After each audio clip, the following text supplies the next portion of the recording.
Sirbi mee chim goona jedhu irra deebiidhaan tibban hojjetamee qalbii namoota hedduu hawwateera. Namoota hedduutu ittiin shubbisaa jira. Yaadni sirba kana irra deebiin hojjechuu akkamiin dhufe? Weellisaa Isqaa'is Mazammir gaafanneerra.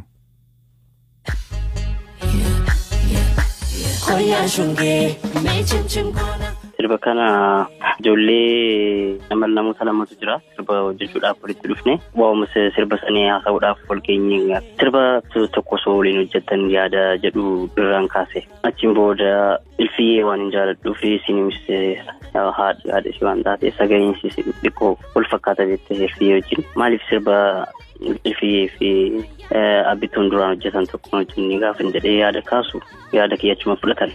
Warri vision entertainment jechuudha. Achiin dafneetuma gara studio dhufne jechuudha. Achiin booda sirbi erga hojjetaniin booda kilippiin erga hojjetaniin booda sarpiraayis gochuudhaaf ture ilfiyyee sarpiraayis gochuudhaaf akka yaadannootti isaaniif akka ta'uuf jechuudha. Sagaleedhaan irra buuftaafi? Koyyaa shungee mee chim goona koyyaa shungee mee chim goona yaa wayyaa koo fooyyee yaa wayyaa keental yasa hittiin tattaraare. Yaa garaa koo fooyyee yaa garaa keental isa giddiin gargar baasee. Egaa daangaan hin jirtu? Anuu sirkaan fuudhan ture. Bakka ishee sagalee kanatuun harka furdata beektaa? Yaa wayyaa koo fooyyee yaa wayyaa keental isa giddiin tattaraare. Yaa garaa koo fooyyee yaa garaa keental isa giddiin gargar baasee. Nayyaasa jaaboota keemii ahaa nayyaasa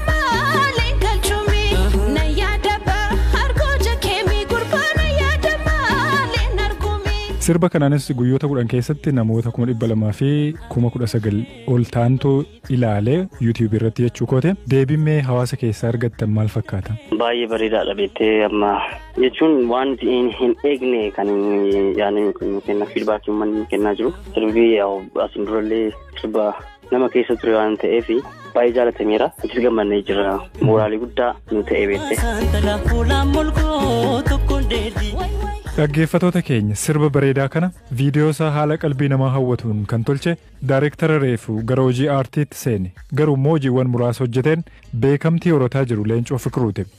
Waa'ee hojiiwwan isaa ammaan duraa fi karoora isaa fuulduraa kana nuun jedheera.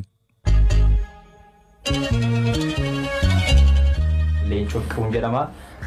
Muuziqaa afaan Oromoo daayireekt gochuudhaan ammas dhiyoo warra aartii Oromootti makame keessaa isa tokkodha. Akka caaluusaa akkatti walloon weellisaan sun weellisuu akkanitti yaa'aansaa qixa galee dhufedha. Isatti aansee malteen ittiin walaloo sana yeedaleessudha. Sadaffaarratti sagaleen ittiin walaloo fi walaloo sana gurra uummataa biraan ga'u yeroo dhaggeeffadhu sana miiranii naa kennu sun immoo viidiyoolee sana akkan hojjedhuuf na kakaasaa jechuudha. Viidiyooleen hojjedhu keessatti stoorii boordiitu qophaa'a. Sana booda stoorii boordii sanadha kana fudhadhee bahu. Kanaaf wanti akka tasaa uumamuun jiru hunduma isaa barreeffamee wanti barreeffamaan jiru sanatu gara viidiyootti hiikama waan ta'eef hojii keessatti ammoo waan akka tasaa viidiyoo an hojjedhu irratti gasheen beeku. Muuziqaa viidiyoo afaan Oromoo irratti hojii hojjedhu jechuu barbaada. Yeroo muraasa booda garuu gara fiilmii afaan Oromootti ce'uun barbaada. Ergan fiilmii afaan Oromoo irratti waan muraasa hojjedhee booda immoo akaadaamii yookaan immoo iskuulii mataa koo banadhee ijoolleen Oromoo bakka itti fiilmii fi tiyaatira bakka tokkotti barachuu danda'an achirratti namoonni muuxannoo barnootaan deeggaraman paartii kana keessatti akka makamaniif gahee koo taphachuu gara fuulduraatti nan yaada. Sagantaa irraa kanumaan guulamnee jirra. Sirbuma kanatti isin dhiisaa iddoo nagaa bulaa. Me chim goona koyyaa shungee me chim goona koyyaa shungee me chim goona koyyaa shungee me chim goona koyyaa shungee me chim goona.